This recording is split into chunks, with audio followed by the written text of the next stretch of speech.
Topdan ətir satanlar, ətir biznesində məşğul olanlarda zəmanət verən görmüsünüz? Var elə bir adam. Varsa bizə deyən var. Sədəyə qiymətindən qat-qat aşağı qiymətə Avtovoy həm də pərakəndə. Bunlar qablar. Dolu. Bəli. Dolu kuşinlər. Bax, parfümerlər, mağaza quranlar, iş quranlar, biznes quranlar Avtovoy qiymətinə gedib neçə alırsınız bilmirəm. Aldığınız qiymətdən ucuz. Bax görürsünüz. Gedib bir də gəzmək, vaxt girmək lazım deyil. Oturdun 20 yanvara gəldin, düşdün, götür apar. Buna bax.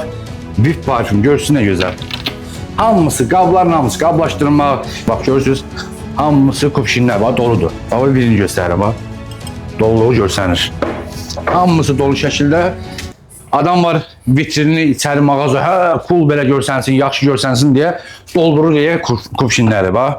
Bax. Doludur. Bunların hamısı. Bax. Hamısı parfümdür. Bizi takip edib, izləyib, yazmağı unutmayın ki, videosu nə yenilik elədik, videosu sizin qarşınıza çıxsın.